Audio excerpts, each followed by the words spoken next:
बादशाह हुयो, बादशाह के वक्त में यो मसलो हलियो तो इंसान सोहणो या चंड सोहणो। उन बादशाह जो मुर्शिद हो बहलूल फ़कीर। बहलूल फ़कीर के वही मसलो पोतो वडो इंतशार पैदा थी वियो, इख्तिलाफ़ी मसला थींदा आहिनि, थी पिया मुल्क में वही गाल थी पई इंसान सोहणो या चंड सोहणो। मानू चवन चंड सोहणो।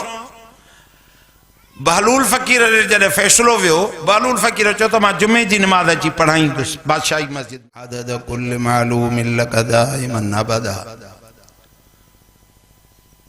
नात बुधी से उन चो तो इन काफ़िले में मां भी हुजा, जैंजी इन काफ़िले में तमन्ना है बुलंद आवाज़ से दुरूद शरीफ पढ़े। अल्लाहुम्मा सल्लि अला सय्यदिना मुहम्मदिन नबिय्यिल उम्मी व आलिहि व बारिक व सल्लिम अदद कुल्ल मालूमिन लक दाइमन अबदा।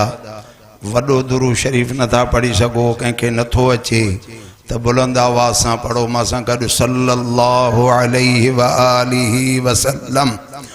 घरन में मुझो अंबड़ियों अदड़ियों भेनरियों भाइर जेके भी आवाज़ लाउड जो वञनि था उहे सब मां सां गॾु दुरूद शरीफ पढ़नि त नबी पाक सल्लल्लाहु अलैहि वसल्लम जन फरमायो जुमे जी रात ऐं जुमे जे ॾींहुं मूं ते कसरत सां दुरूद शरीफ पढ़ंदा कयो। अल्लाह रब्बुल इज़्ज़त तव्हां ई असांखे उन काफ़िले में शामिल फरमाईंदो। सल्लल्लाहु अलैहि व आलिहि वसल्लम, सल्लल्लाहु अलैहि व आलिहि वसल्लम, सल्लल्लाहु अलैहि व आलिहि वसल्लम। अज जलसो सीरत नबी सल्लल्लाहु अलैहि वसल्लम जन जो नबी पाक सल्लल्लाहु अलैहि वसल्लम जन फरमायो जेको 24 कलाकन में 50 दफ़ो दुरूद शरीफ पढ़ंदो उन सां क़यामत जे ॾींहुं मां मोहम्मद करीम सल्लल्लाहु अलैहि वसल्लम हथ मिलाईंदुसि। जैंखे हथ मिलाइण जो शौक़ आहे दुरूद शरीफ आवाज़ सां पढ़ो। अल्लाहुम्मा सल्लि अला सय्यदिना मुहम्मदिन नबिय्यिल उम्मी व आलिहि व बारिक व सल्लिम अदद कुल्ल मालूमिन लक दाइमन अबदा। वाइज़ नसीहतूं सब कंदा ईंदा, बुज़ुर्ग ज़ियारतूं थींदियूं, पर कसरत से जेकॾहिं असां दुरूद शरीफ पढ़ंदासीं, दुरूद शरीफ पढ़ण वक्त में 3 नियतूं कबियूं आहिनि। ईअं लायाने दुरूद शरीफ न पढ़बो आहे, आदाब लिहाज मलहूज़ रखबा आहिनि। दुरूद शरीफ जे पढ़ण वक्त में सब खां पहिरियों दिल में इहो अक़ीदो रखबो आहे त मूंखे दुनिया जी सब शइ खां वधीक मोहब्बत मुंहिंजी नबी पाक सल्लल्लाहु अलैहि वसल्लम सां आहे। ॿी नियत चाहे त मुंहिंजो ताल्लुक़ नबी पाक सल्लल्लाहु अलैहि वसल्लम खां सवाइ ॿिए कहीं सां भी न आहे। केर भी हुजे, अबो अम्मा हुजे, औलाद हुजे, दोस्त अहबाब हुजे, कंहिंसां ताल्लुक़ न आहे। ऐं नबी पाक सल्लल्लाहु अलैहि वसल्लम खां सवाइ कहीं जो भी इत्तिबा मां न कंदुसि। यहूदी नसारा जेतिरा पंहिंजा फ़िरका कढनि, जेतिरो उहे पंहिंजूं डिज़ाइनियूं कढनि, पर मूंखे इत्तिबा करणो आहे त नबी पाक सल्लल्लाहु अलैहि वसल्लम जो। बुलंद आवाज़ सां दुरूद शरीफ पढ़ो। इन मुहब्बत सां दिल जे गौर ऐं फ़िक्र सां त नबी पाक सल्लल्लाहु अलैहि वसल्लम खां मथे कंहिंसां मुहब्बत न आहे, नबी पाक सल्लल्लाहु अलैहि वसल्लम का मथे कहीं सां ताल्लुक़ न आहे, नबी पाक सल्लल्लाहु अलैहि वसल्लम जे दीन को सवाइ बे कंहिं दीन जो इत्तिबा न आहे। सल्लल्लाहु अलैहि व आलिहि वसल्लम। बुलंद आवाज़ सां पढ़ो त फ़रिश्ता भी ॿुधनि। हज़रत हाफ़िज़ महमूद असद डारा से रहमतुल्लाह अलैह फरमाइंदा, पुत्र इबादत कुरान शरीफ या दुरूद शरीफ वग़ैरह एडो ॾाढा पढ़जे, अर्श अज़ीम ते रब फ़रिश्तन के चवे तो इंसान ॾिसो मुझे मथो पढ़नि था। एतिरो बुलंद आवाज़ सां त पढ़ो थोड़ो। सल्लल्लाहु अलैहि व आलिहि वसल्लम, सल्लल्लाहु अलैहि व आलिहि वसल्लम। अगर कारी इनामुल्लाह साहब ही घिटी मुंतखब कई आ, हिन न कई आ, या रब पाक हिन पाड़े वारन ते मेहरबानी कई आ। उन कंहिं भी पाड़े वारी जी दुआ के रब कबूल कियो आ जो ही घटी हिते दुरूद शरीफ जी मजलिस ते कुरान पाक के बुधो वनी उन दुरूद शरीफ जी बरक़ात हिनन जे घरन ते ईंदी, हिनन जे घरन जा इख्तिलाफ ख़त्म थींदा, हिनन जे घरन में पाण में मोहब्बत थींदी, हिनन जे घरन में शफ़ा ईंदी, हिनन जे घरन में रिज़्क़ में बरकत पईंदी। दुरूद शरीफ का मामूली शय ना है मुजादा। इहो रब जंहिं जाइ खे घुरंदो आहे, हिन ज़मीन खे, हिन घटीअ खे, हिन घरनि खे घुरियो आहे जंहिं ताईं आवाज़ वञे थो। तंहिंजे करे बुलंद आवाज़ सां दुरूद शरीफ पढ़ो। सल्लल्लाहु अलैहि वसल्लम, सल्लल्लाहु अलैहि वसल्लम। जेसिताईं गरम न थींदो मां बयानु शुरू न कंदुसि। जेसिताईं गरम न थींदो दुरूद शरीफ जी मोहब्बत मां ॾिसां। हयाती ते एतमाद कोन्हे। ईअं कि दुरूद शरीफ पढ़दे मौत अची वञे त मज़ो अची वञे, वञी काफ़िले सां मिलूं। सल्लल्लाहु अलैहि वालिहि वसल्लम, सल्लल्लाहु अलैहि वालिहि वसल्लम। हज़रत मूसा अला नबीना व अलैहिस्सलातु व तस्लीम के अल्लाह रब्बुल इज़्ज़त फरमायो त क़यामत जी शिद्दत खां कीअं बचदे। क़यामत जो ॾींहुं जॾहिं ज़मीन ट्रामणी थी वेंदी, सिज नेज़े बराबर थी वेंदो, सख़्त उञ हूंदी, परेशानी जे आलम में कीअं बची सघंदे। चए रब उहो ॿुधा। चए त सवाइ नबी पाक सल्लल्लाहु अलैहि वसल्लम जे दुरूद शरीफ जी ॿी का शइ न बचाए सघंदा। दुरूद शरीफ बुलंद आवाज़ सां क़यामत जो गर्मी जे जून जुलाई जी बर्दाश्त कंदा आहियूं। हा बा तए ते बीह सघंदासीं, गर्मी बाहि में न बीह सघंदासीं त पोइ उनजे करे दुरूद शरीफ मोहब्बत सां पढ़ंदासीं त फ़रिश्ता अर्श अज़ीम ते खणी वञनि त नबी पाक सल्लल्लाहु अलैहि वसल्लम जी उम्मत लुकमान में गली में वेही करे महबूब ते दुरूद शरीफ पढ़ी रहिया आहिनि। सभु चओ सल्लल्लाहु अलैहि वालिहि वसल्लम, सल्लल्लाहु अलैहि वालिहि वसल्लम, सल्लल्लाहु अलैहि वालिहि वसल्लम।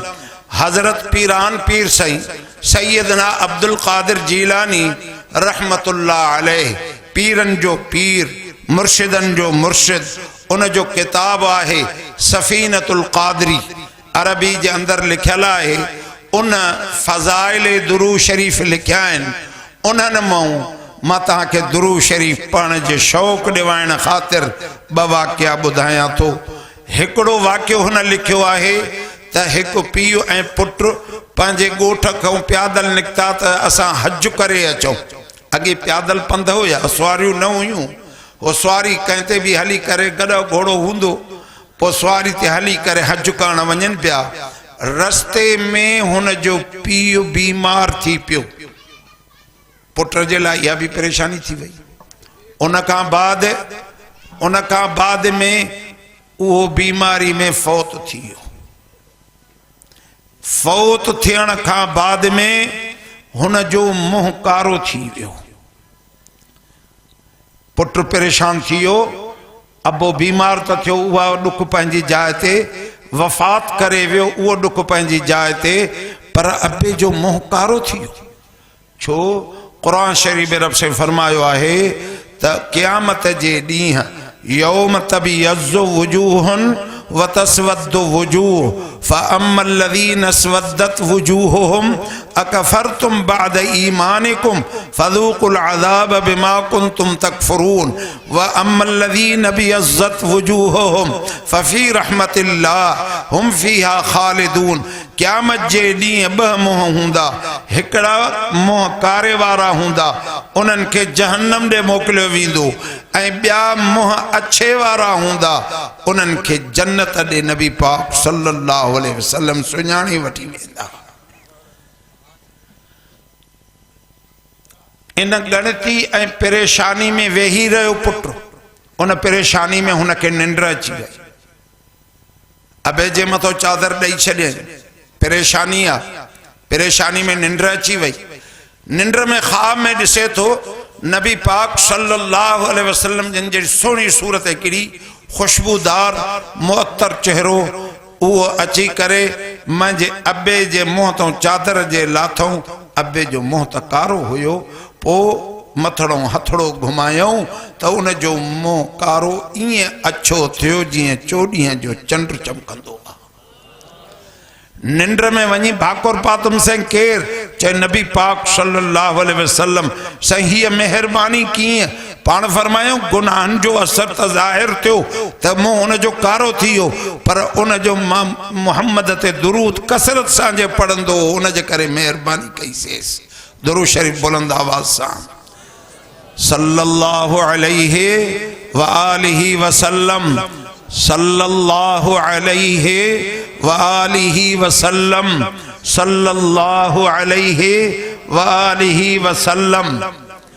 ये असांजे गुनाहन के मिटाइण वारी शय दुरूद शरीफ था। मुजादा मोहब्बत सां पढ़जे, कसरत सां पढ़जे, लग़वियात खां बचजे, पंहिंजी ज़िंदगी जो कदुर कजे, पंहिंजे नबी पाक सल्लल्लाहु अलैहि वसल्लम जन सां सच्चो ताल्लुक़ ऐं सच्ची मोहब्बत ऐं सच्चो इत्तिबा रखजे त पोइ असां मुसलमान आहियूं।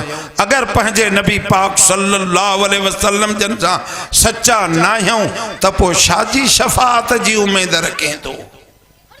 दुरूद शरीफ बुलंद आवाज सल्लल्लाहु अलैहि वालिहि वसल्लम सल्लल्लाहु अलैहि वालिहि वसल्लम सल्लल्लाहु अलैहि वालिहि वसल्लम। बियो वाक्यो हजरत पीरान पीर साईं सैयदना अब्दुल कादिर जीलानी रहमतुल्लाह अलैह लिखन था त हिकिड़ो शख्स कंहिं माण्हूअ खां कर्ज 10,000 दीनार वरता।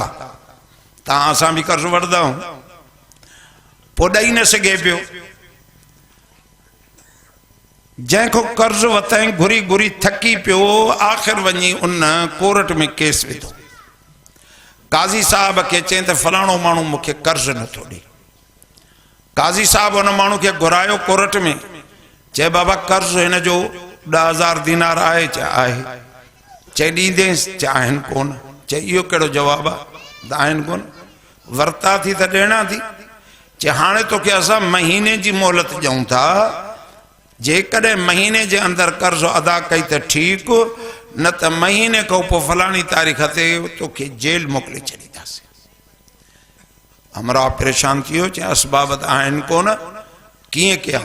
जीअं कोर्ट खां निकितो तीअं मस्जिद शरीफ में अची वियो, अल्लाह जे घर जी पनाह वरिते।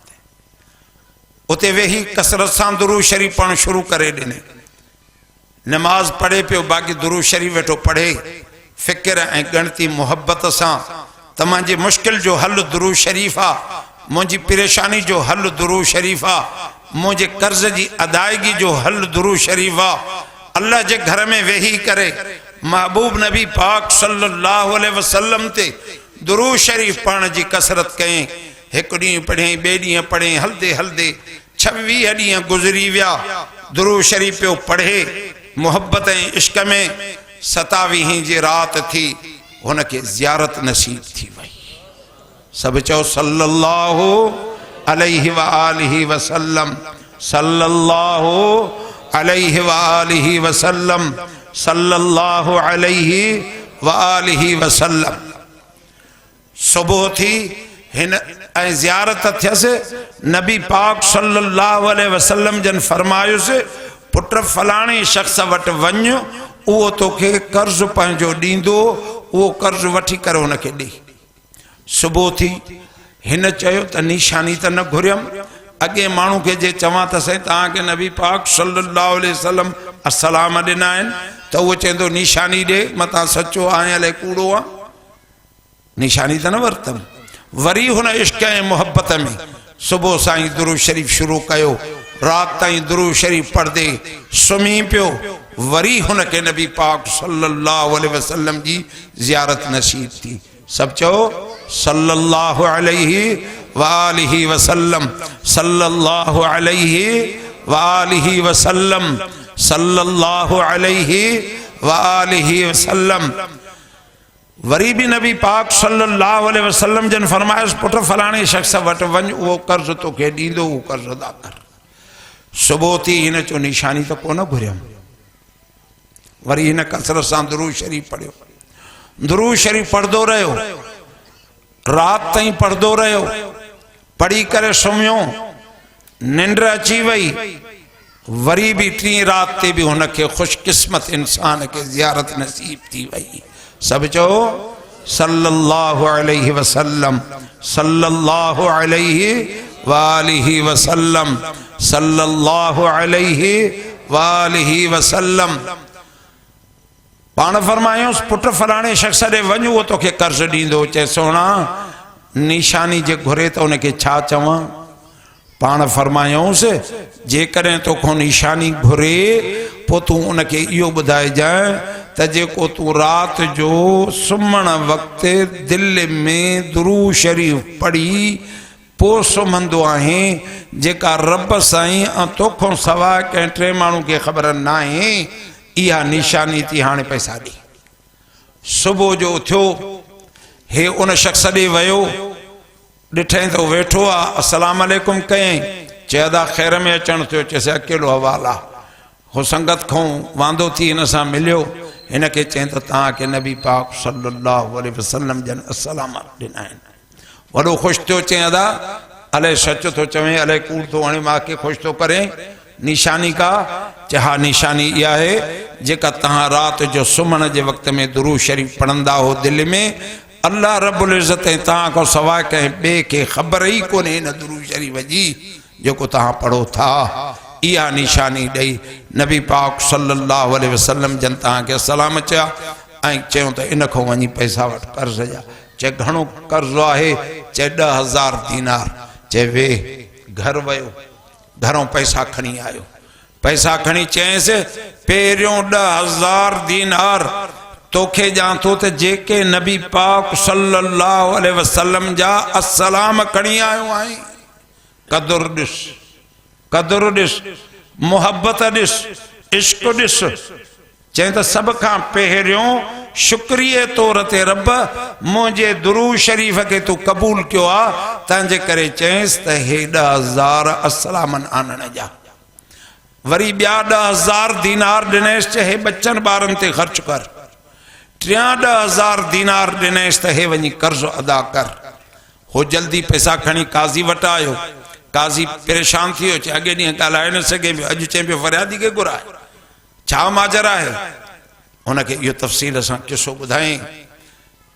फरियादी आयो, फरियादी खे चयईं वठि पैसा। हुन चयोसि अॻे ॾींहुं बिना मई घुरी घुरी थको हां त ॾे न पियो, अॼु त अजीब थो ॻाल्हाए, ख़ैर त आहे, हक़ीक़त छा आहे? पोइ हुनखे हक़ीक़त ॿुधाई त ज़ियारत मूंखे नसीब थी ऐं फलाणे माण्हू ॾे मूंखे मोकिलियऊं, उन जा सलाम खणी वियुमि त उतां मूंखे कर्ज़ मिलियो आहे, तोखे ॾियण आहियूं। हैरान थी करे उन फरियादी चयो मुंहिंजे कर्ज़ जे परेशानी जे करे तूं दुरूद शरीफ़ पढ़ियो, तोखे 3 रातियूं नबी पाक सल्लल्लाहु अलैहि वसल्लम जी ज़ियारत नसीब थी आहे, उन्हनि जे तरफ़ां तोखे पैसा मिलिया आहिनि मुंहिंजे लाइ, तंहिंजे करे मां बि तोखे हदियो करे छॾियां थो, कर्ज़ न वठंदुमि। सभु चओ सल्लल्लाहु अलैहि वालिहि वसल्लम, सल्लल्लाहु अलैहि वालिहि वसल्लम, सल्लल्लाहु अलैहि वालिहि वसल्लम। त छो न असां कसरत सां दुरूद शरीफ़ पढ़ूं, जंहिंजे करे असांजे गुनाहनि जी हद कोन्हे, असांजी परेशानियुनि जी हद कोन्हे। इहे 2 वाक़िया सो भी पीरान पीर साईं रहमतुल्लाह अलैह जा तव्हांखे मां ॿुधाया त रब साईं छा थो फरमाए। रब साईं फरमाए थो इन्नल्लाह व मलाइकतहू युसल्लून अलन नबी या अय्युहल्लज़ीन आमनू सल्लू अलैहि व सल्लिमू तस्लीमा। अल्लाह भी उन ते रहमतू मोकिले थो, फरिश्ता पंहिंजे शान मुताबिक दुरूद पढ़ंदा। ऐं मोमिनो तहां भी दुरूद पढ़ो नबी पाक सल्लल्लाहु अलैहि वसल्लम ते। सब चओ सल्लल्लाहु अलैहि वसल्लम, सल्लल्लाहु अलैहि वालिहि वसल्लम, सल्लल्लाहु अलैहि वालिहि वसल्लम। कदर कयो सैयदना सिद्दीक अकबर रज़ी अल्लाहु अन्हु। जलसो छाजो बाबा? सीरतुन नबी सल्लल्लाहु अलैहि वसल्लम। सीरत ते ॻाल्हाइण खां ॾींहं खपनि, मूंखे कहिड़ी ताक़त आहे जे मां ॻाल्हाए सघां। हिते त उलमा किराम मुतबहिर हुजनि, वॾे इल्म वारा हुजनि जेके सीरत ते ॻाल्हाइनि। असांखे त न अकुल एतिरो न वरी से एॾो इल्मु, तालिब इल्म हूं बस। अल्लाह जो शुक्र आहे वरी बि तव्हां को दुरूद शरीफ़ पढ़ाए मां पंहिंजे लाइ पंहिंजे गुनाहनि जो कफ़ारे जो सबबु बणायां थो वेठो। अल्लाह सैयदना सिद्दीक़ अकबर साईं रज़ी अल्लाहु अन्हु छा थो चए मुहब्बत में दरवाज़े ते वेठो आहे। नबी पाक सल्लल्लाहु अलैहि वसल्लम जन घर का तशरीफ आवरी फरमाई ॿाहिरि निकिता। चे सिद्दीक़ तुंहिंजी न्याणी जो त घर आहे, तू ॿाहिरों छो वेठो आहे इंतज़ार में? तू दर खड़काए हा, तू अचे हा। छा थो चए अन्नज़रु इला वजह रसूलिल्लाह। साईं मां त इश्क़ ऐं मुहब्बत में चवां थो दुनिया व मां फ़ीहा के छॾे जा, सिर्फ़ अवां जे चेहरे मुबारक जी पयो ज़ियारत कयां। सब चो सल्लल्लाहु अलैहि वालिहि वसल्लम। छा तो चए अन्नज़रु इला वजह रसूलिल्लाह सल्लल्लाहु अलैहि वसल्लम। सोना मां वेठो तुंहिंजी ज़ियारत कयां। घर बार कुर्बान हुजन, अबो अम्मा कुर्बान हुजन, दुनिया कुर्बान हुजे, पर मुझे लाइ मुके पंहिंजे महबूब जो मुंह मुबारक जी ज़ियारत हुजे। सजो माल मिल्कियत कुर्बान के पान करीम जन सल्लल्लाहु अलैहि वसल्लम जन ऐलान फरमाइन था त चंदे जी जरूरत आ, चंदे जी जरूरत आ। सैयदना सिद्दीक़ अकबर साईं भी वियो, हजरत उमर फारूक रज़ी अल्लाह अन्हु भी वियो। जॾहिं आया हजरत उमर रज़ी अल्लाह अन्हु चयो हर वक्त सैयदना सिद्दीक़ अकबर साईं मुखों गोए खणी थो वञे, हर अमल में घणो तो थी वञे, मां पोइते थो अचा, अगे ही अॻिया अॼु उन खां मां आग खटी दुसि। हुन हज़रत उमर रज़ी अल्लाह ताला अन्हु भी माल खणी आयो। सैयदना सिद्दीक़ अकबर रज़ी अल्लाह अन्हु भी माल खणी आयो। सोने नबी पाक सल्लल्लाहु अलैहि वसल्लम जन सिद्दीक़ अकबर को पुछन था घर छा छॾे आयो आ? चे अल्लाह ऐं अल्लाह जे रसूल जो नालो छॾे आयो आ, ॿियो सब कुछ खणी आयो आहियां। हजरत उमर बिन खत्ताब रज़ी अल्लाह ताला अन्हु का पुछूं ऐं उमर फारूक छा खणी आयो आ? जैसे अधु खणी आयो आ, अधु बच्चन जे लाइ रखी आयो आहियां। पोइ हजरत उमर साईं चयो ऐ अबू बकर बुढ़ड़ा तोखों तो को आग खणी भी न थो सघे। पुछो न हजरत हसन साईं चवे व अहसन मिनक लम तर क़त्तु आईनी व अजमल मिनक लम तलिद निसाउ खुलिक़त मुबर्रअम मिन कुल्लि ऐबिन कअन्नक क़द खुलिक़त कमा तशाउ। ऐ महबूब तू त एडो सोहणो आ, एडो सोहणो आ जो मां एड़ो दुनिया में कदें का शय ॾिठी न आहे। किए सोना तू ॾिसी सघंदे? जंहिंजो चंद्र कदम बोसी तो करे, चंद्र के इशारो तो करे तो चंद्र पेरन में तो पवे, उन के काथे तू ॻोल्हींदी? दुनिया चवंदी आहे चोॾहीं जो चंद्र रोशन आ, मुंहिंजे महबूब जो मुंहुं मुबारक खे ॾिसी करे चंद्र पेरन में अची कदम बोसी करण जे लाइ आयो। व अजमल मिनक लम तलिद निसाउ, कंहिं औरत अहिड़ो तहां जहिड़ो सुहिणो बचड़ो ॼणियो ई कोन्हे। चवंदो खुलिक़त मुबर्रअम मिन कुल्लि ऐबिन, सोना तू हर ऐब खां पाक आ, हर नुक्स खां पाक आ। कअन्नक क़द खुलिक़त कमा तशाउ, जीअं तू घुरे पियो रब तोखे उअं ई पैदा फरमायो आ, जी महबूब तू पान घुरे पियो। कमाल रहिजी वियो, कमाल रहिजी वियो। हजरत उमर फारूक रज़ी अल्लाह अन्हु यहूदी ऐं मुसलमान जो मसइलो थियो। मुसलमान चयो त हजरत उमर फारूक रज़ी अल्लाह अन्हु वटि इहो फ़ैसिलो ॿीहर कंदासीं जेको नबी पाक सल्लल्लाहु अलैहि वसल्लम जन फरमायो आहे, इन खां पोइ हजरत उमर फारूक ॾे था हलूं। छो हजरत उमर फारूक रज़ी अल्लाह अन्हु के अल्लाह से सूरह फतह जे अंदर अशिद्दाउ अलल कुफ़ार, कुफ़ारनि जे मथां सख़्त गीर अल्लाह से उन जी सिफ़त बयान कई आहे त जॾहिं यहूदी मुसलमान हजरत उमर रज़ी अल्लाह अन्हु जो दर खड़काइन था। यहूदी चवण लगो सही है असो फैसलो हो नबी पाक सल्लल्लाहु अलैहि वसल्लम जन फरमायो हे उनते न बीठो आ चे तो हजरत अमीर उमर रज़ी अल्लाह अन्हु जो फैसलो करे चे इं चए तो चे हाँ चे बी मां फैसलो कया तो मोहब्बत हजरत उमर जी दिस इश्क मोहब्बत इत्तिबा दिस घर वही तरार खड़ी अची उन जी गर्दन लाए छॾे चई जंहिंखे मोहब्बत जो फैसलो कबूल ना आहे तो उमर वटि उन जे लाइ इहो फैसलो आहे। सभु चओ सल्लल्लाहु अलैहि वालिहि वसल्लम सल्लल्लाहु अलैहि वालिहि वसल्लम। छा त सहाबा किराम जो मकाम आहे, खुदा जो कसम आहे इश्क में बच्चा कुहाए छॾियो पंहिंजे नबी पाक सल्लल्लाहु अलैहि वसल्लम जे इश्क में। काॾों फारस को बिलाल हलियो हबशी गुलाम हुयो घिटिन में गहलजे तो पियो पत्थरन जो मींह वसाइनिस था हर अज़ियत ॾियनिस था पर उनके कलमे तौहीद सा मोहम्मद अरबी जी नबूवत सा मोहब्बत जो मकाम। अल्लाह जॾहिं मेराज ते विया आवाज ॿुधऊं जिब्रील अमीन को पूछो केर आ जैसे खादिम बिलाल। सुभान पान आया फरमायो बिलाल तू जन्नत में हुए अमल कड़ो कंदो आ चे सोना वजू करे बरकाता नफिल पढ़ंदो जे मल भी वजू कंदो हाँ त बरकाता नफिल पढ़ंदो आहियां। नफिल पढ़ने जे करे इहो मर्तबो बिलाल के मिलियो मोहम्मद जी मोहब्बत जे सदके। सब चो सल्लल्लाहु अलैहि वसल्लम सल्लल्लाहु अलैहि। नबी पाक सल्लल्लाहु अलैहि वसल्लम जन ऐं सहाबा किराम के दाढ़ी मुबारक हुई। हाँ बाबा चुप न क्यों हुई न एक जी सुन्नत आ महबूब साईं जी।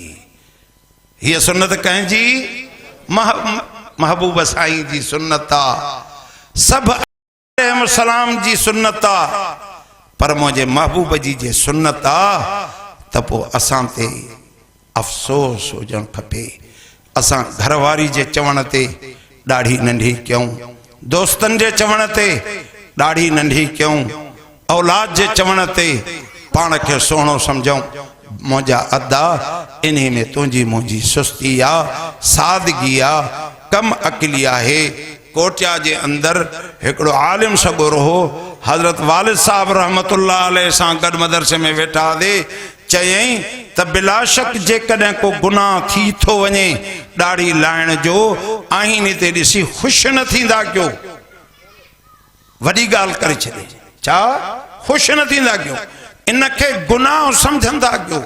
त असां नबी पाक सल्लल्लाहु अलैहि वसल्लम जे तरीके मुबारक के छड़ियो से अल्लाह रब्बुल इज्जत जा फरिश्ता उए तस्बीह पढ़दा हन त रब तबारक व तआला मर्दन के दाढ़ी सा सिंगारे हार दिने औरतुन के गुतुन सा वारन सा सिंगारे।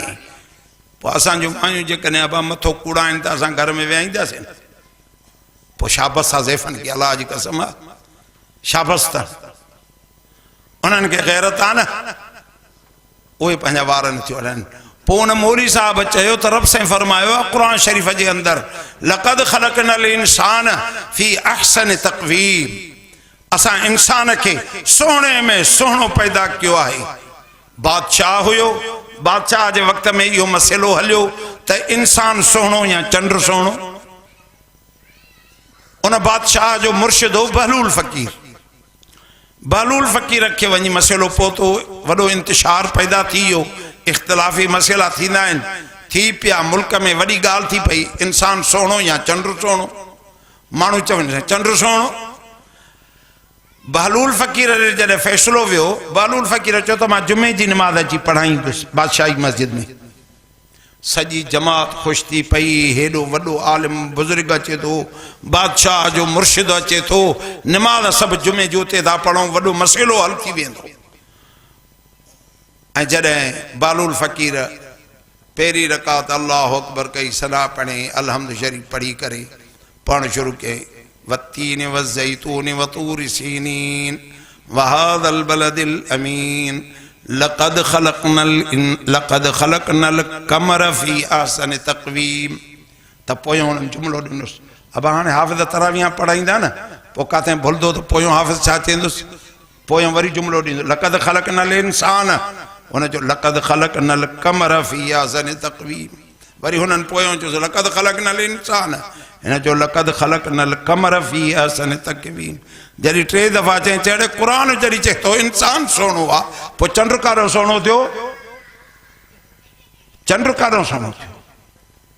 त इंसान जॾहिं आईने में ॾिसे त ग़लती महसूस करे, ईअं न चवे त मां हाणे ठाहां थो, छो जे ठाहिण वारे जेकॾहिं ठाहियो आहे असांखे त उहा सुन्नत महबूब जी असांखे ॾिनी अथई।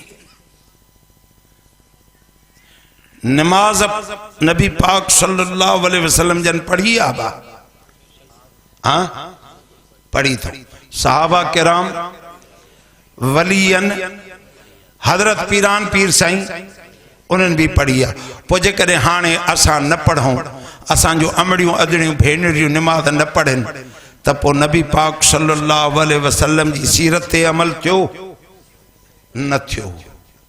हा बस सीरत इन शइ जो नालो आहे त तव्हां पंहिंजे अमल खे भेटायो त असांजो अमल नबी पाक सल्लल्लाहु अलैहि वसल्लम जे मुताबिक़ आहे या नाही।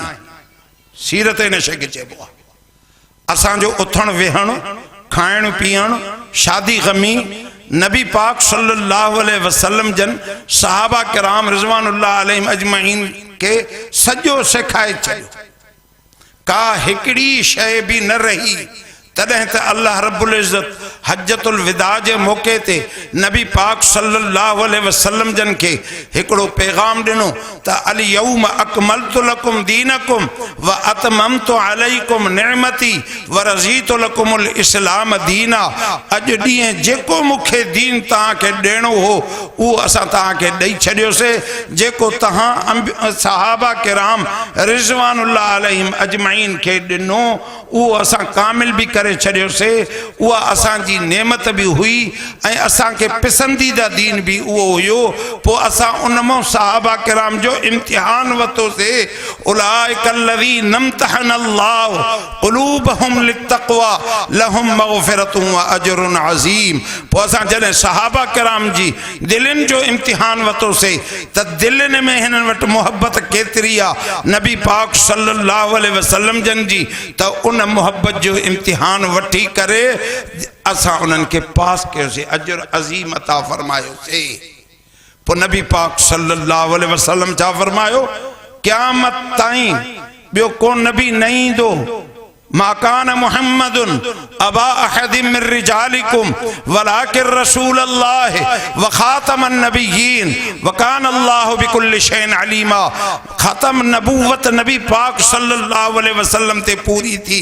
हाणे इहो वरसो आलिमन जे हवाले थींदो, सहाबा किराम जे शागिर्द वरी उन्हनि जा शागिर्द हलदे हलदे असां ताईं दीन पहुतो। फरमायई इन्नमा यख्शल्लाह मिन इबादिहिल उलमा। मुझे बानन मो अल्लाह जो खौफ आलिम कंदड़ हैं। ये अंबिया अलैहिस्सलाम जेकी अमानत सहाबा के ॾिनी, सहाबा किराम पंहिंजे शागिर्दन के ॾिनी त कंहिं ज़बर ज़ेर कुरान शरीफ में फ़र्क़ न ईंदो। जेका हदीस मुबारक नबी पाक सल्लल्लाहु अलैहि वसल्लम जन बयान फरमाई उन में को ज़र्रे बराबर फ़र्क़ न ईंदो। हर अमल ते हर फेल ते नबी पाक सल्लल्लाहु अलैहि वसल्लम जी उम्मत जरूर भी अमल कंदी। तव्हां ॾिसो नबी पाक सल्लल्लाहु अलैहि वसल्लम जे वक़्त में लाउड स्पीकर हुयो न हुयो न? अज़ान बिना लाउड जे ईंदी न। पोइ अॼु बिना लाउड जे केरा अज़ान ॾींदा आहिनि? जज़ाकुमुल्लाह खैरा, जज़ा इम्तिहान में पास आबा। तबलीगी जमात वारा अज़ान बग़ैर स्पीकर जे ॾींदा आहिनि। त इहा सुन्नत भी अॼु ताईं ज़िंदा है। इहा नबी पाक सल्लल्लाहु अलैहि वसल्लम जी मोहब्बत जी तक़ाज़ा है। बिल इत्तिफ़ाक़ उलमा जो फैसलो आ तो लाउड स्पीकर बेहतरीन शे आ, छड़ो आवाज़ के वधाए दी, अजान दो, नमाज पढ़ो, वाइज क्यों, वाइज में अल्हम्दुलिल्लाह हो करना है। लेकिन सुन्नत जे हुई नबी पाक सल्लल्लाहु अलैहि वसल्लम जे वक्त में अजान बगैर लाउड जे हुई, शरीयत जी इजाजत जे बावजूद नबी पाक सल्लल्लाहु अलैहि वसल्लम जे एजाज के कायम रखने जे करे अल्लाह से हिकड़ी जमात एड़ी रखी जेके बगैर लाउड जे अजान दिन। यो नबी पाक सल्लल्लाहु अलैहि वसल्लम जी शान एजाज। तमो जा भा उलमा किराम केड़ी केड़ी शयूं तहां के बुधाइन, पान अंदर में मोहब्बत पैदा क्यों।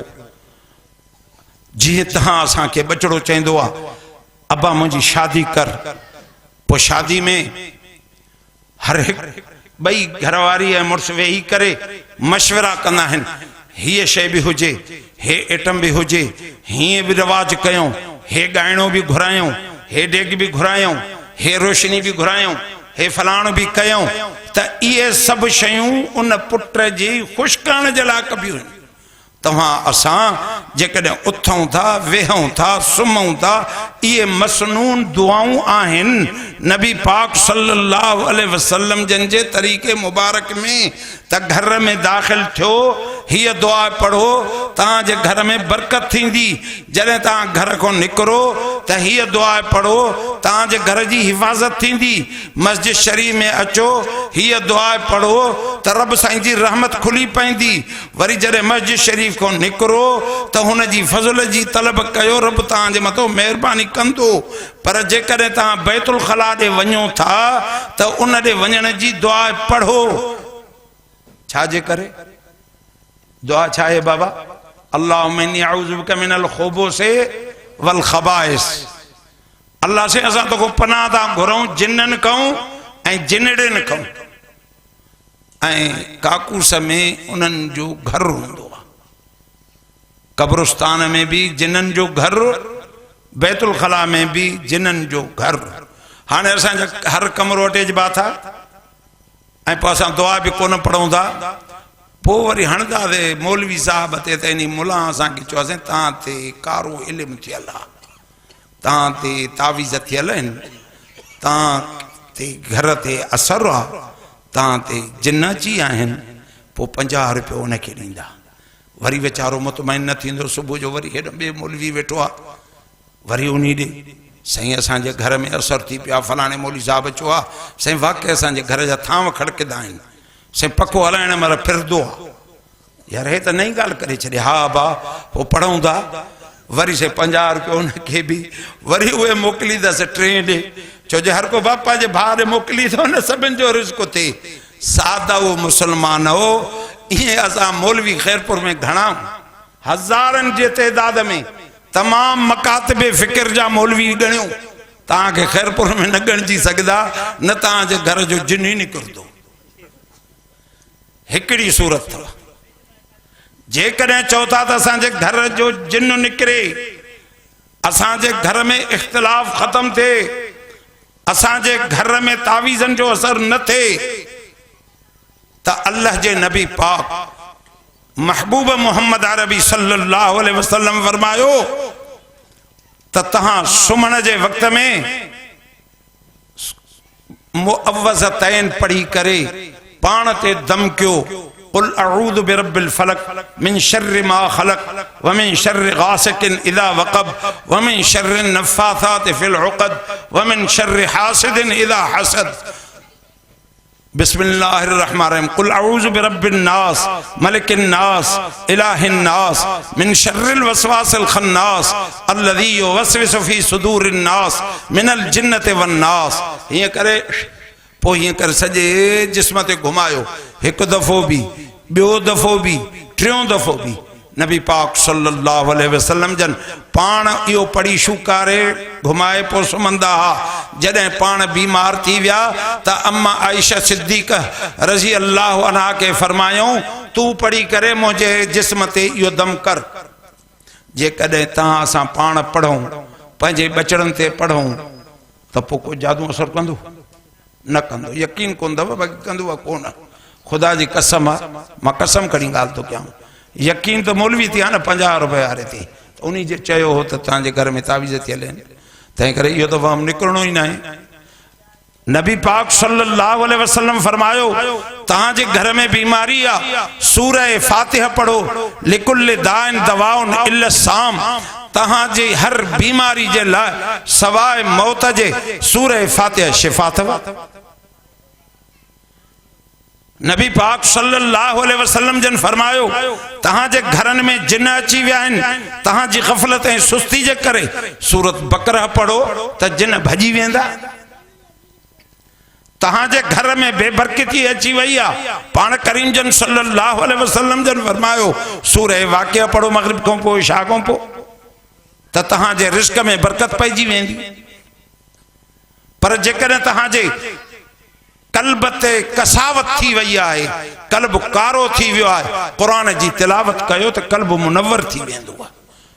जॾहिं तहांखे डिप्रेशन वठी वञे ब्लड प्रेशर हा डॉक्टर ॾे वेंदासीं साईं डिप्रेशन थी वियो साईं हे ब्लड प्रेशर आहे हा बा हे टेबलेट वठी आ मेडिकल वारे वटि वञ परेशान कोई डिप्रेशन कोन अथव कोई कोन अथव।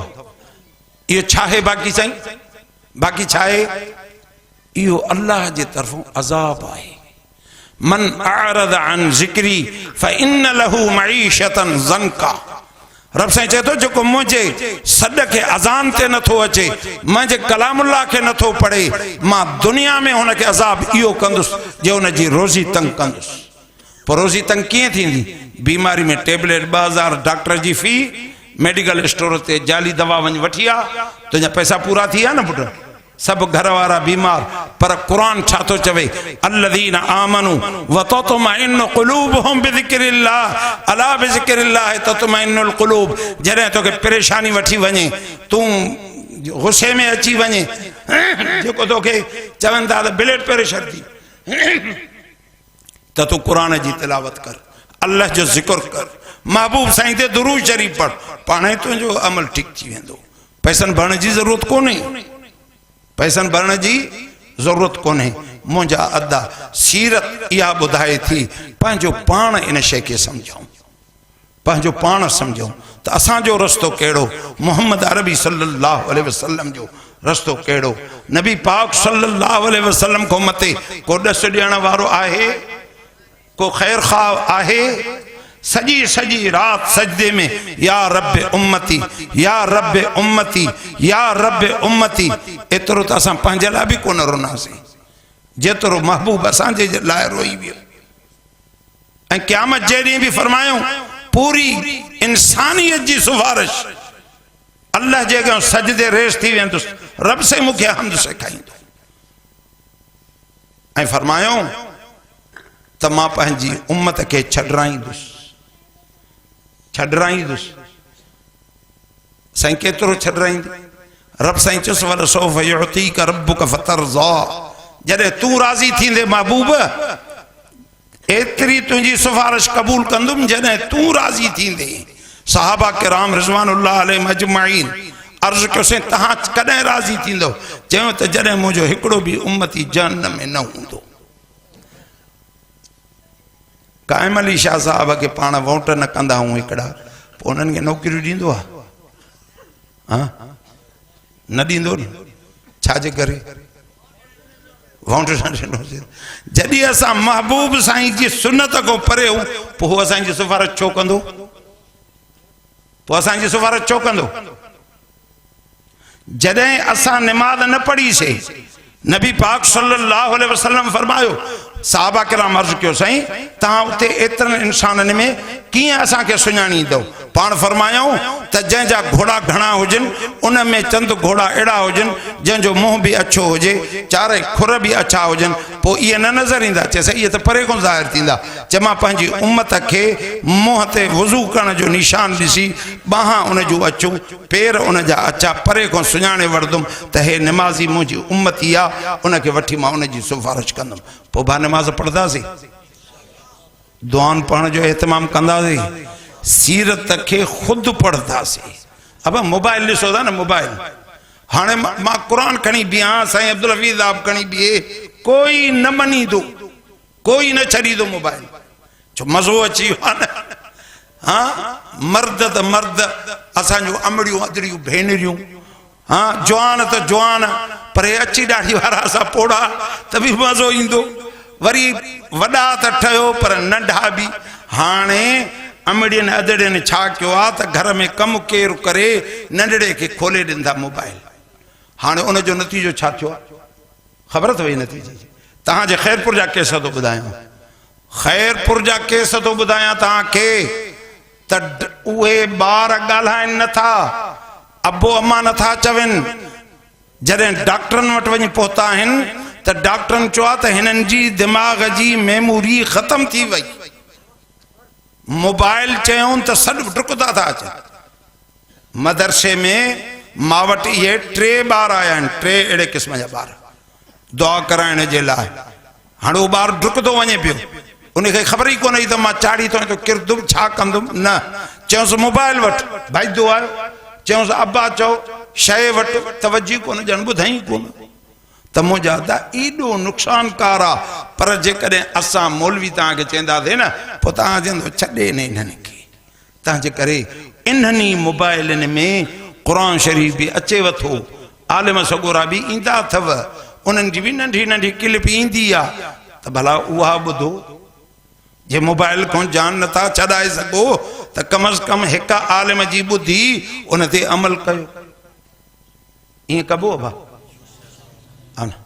भला वरी पाण को दुरूद शरीफ़ विसरी वियो न हाँ ज़ोर सां पढ़ो सल्लल्लाहु अलैहि वालिहि वसल्लम सल्लल्लाहु अलैहि वालिहि वसल्लम सल्लल्लाहु अलैहि वालिहि वसल्लम हाणे 11 दफ़ा कुल अल्लाह शरीफ़ पढ़ो थोड़ो ज़िक्र कयूं दुआ ख़ैर कयूं बिस्मिल्लाहिर रहमानिर रहीम कुल अल्लाहु अहद अल्लाहु समद लम यलिद वलम यूलद वलम यकुल लहू कुफुवन अहद बिस्मिल्लाहिर रहमानिर रहीम कुल अल्लाहु अहद अल्लाहु समद लम यलिद वलम यूलद वलम यकुल लहू कुफुवन अहद बिस्मिल्लाहिर रहमानिर रहीम कुल अल्लाहु अहद अल्लाहु समद लम यलिद वलम यूलद वलम यकुल लहू कुफुवन अहद बिस्मिल्लाहिर रहमानिर रहीम कुल अल्लाहु अहद अल्लाहु समद लम यलिद वलम यूलद वलम यकुल लहू कुफुवन अहद बिस्मिल्लाहिर रहमानिर रहीम कुल अल्लाहु अहद अल्लाहु समद लम यलिद वलम यूलद वलम यकुल लहू कुफुवन अहद बिस्मिल्लाहिर रहमानिर रहीम कुल अल्लाहु अहद अल्लाहु समद लम यलिद वलम यूलद वलम यकुल लहू कुफुवन अल्लाह से इन्हनि 11 कुलनि जो सवाब पंहिंजे नबी पाक सल्लल्लाहु अलैहि वसल्लम के बख्शो से उन को हज़रत पीरान पीर से सैयदना अब्दुल कादिर जीलानी रहमतुल्लाह अलैह के बख्शो से उन खां पोइ हज़रत से हाले शरीफ़ रहमतुल्लाह अलैह खां वठी नबी पाक सल्लल्लाहु अलैहि वसल्लम ताईं जेके भी तरीक़े क़ादरीअ जा असांजा पीर ऐं मुर्शिद आहिनि हिननि 11 कुलनि जो सवाब असां उन्हनि खे बख्शो से मुंहिंजा रब से जेके असांजे पीरनि ऐं मुर्शिदनि जे मथां बाज रहम करम ऐं मुहबत वारी नज़र अता फरमाई थी असां सभिनी जे क़ल्ब ते उहा महिरबानी रहम करम ऐं मुहबत वारी नज़र अता फरमा अऊज़ु बिल्लाहि मिनश शैतानिर रजीम बिस्मिल्लाहिर रहमानिर रहीम अफ़ज़लु ज़िक्रि ला इलाहा इल्लल्लाह ला इलाहा इल्लल्लाह ला इलाहा इल्लल्लाह ला इलाहा इल्लल्लाह ला इलाहा इल्लल्लाह ला इलाहा इल्लल्लाह मुहम्मदुर रसूलुल्लाह सल्लल्लाहु अलैहि वसल्लम इल्लल्लाह इल्लल्लाह इल्लल्लाह इल्लल्लाह इल्लल्लाह इल्लल्लाह इल्लल्लाह इल्लल्लाह इल्लल्लाह इल्लल्लाह मुहम्मदुर रसूलुल्लाह सल्लल्लाहु अलैहि वसल्लम अल्लाहु अल्लाहु अल्लाहु अल्लाहु अल्लाहु अल्लाहु अल्लाहु अल्लाहु अल्लाहु रब्बी जल्ल शानुहु हो हो हो हो हो हो हो हो हो हो अल्लाह रब्बी जल्ल शानुहु।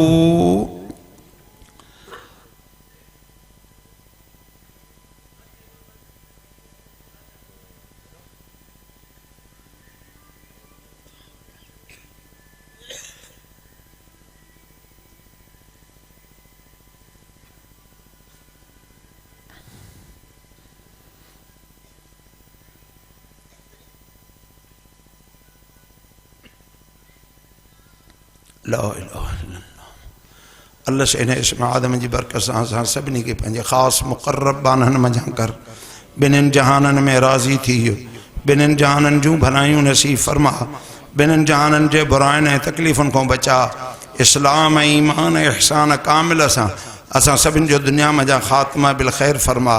या इलाहुल आलमीन असां सभिनी जे कबीरनि सग़ीरनि गुनाहनि जी माफ़ी अता फरमा।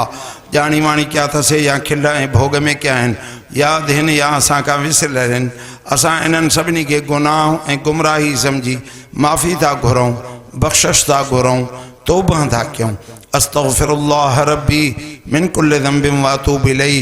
मुंहिंजा रब साईं असांजी तौबा के क़बूल कंदे असांजे अचण के मक़बूल ऐं मंज़ूर फरमा असांजे लाइ हिदायत जा रस्ता आसान फरमा सिरात मुस्तक़ीम ते हलण जी तौफ़ीक़ अता फरमा नमाज़ सां मुहब्बत नसीब फरमा क़ुरान पाक जी तिलावत नसीब फरमा पंहिंजे नबी पाक सल्लल्लाहु अलैहि वसल्लम जन सां सच्चो ताल्लुक़ ऐं मुहब्बत ऐं इत्तिबा नसीब फरमा असांजी हर परेशानी ऐं मुश्किल के आसान फरमा शरीरनि जे शर हासिदनि जे हसद को हिफ़ाज़त फरमा बीमारनि के शफ़ा अता फरमा कर्ज़नि को निजात अता फरमा बे औलादन के नेक साले औलाद अता फरमा जन के औलाद जी नेमत आए उन्हनि जी औलाद के फरमा बरदार अखियुनि जो ठार बना मुंहिंजा रब साईं जेके रुठल रिश्ता आहिनि उन्हनि के मुहब्बत सां गॾु हलण जी तौफ़ीक़ अता फरमा जेके रिश्ता इंतज़ार में आहिनि उन्हनि के मुहब्बत वारा ऐं इज़्ज़त वारा घर अता फरमा।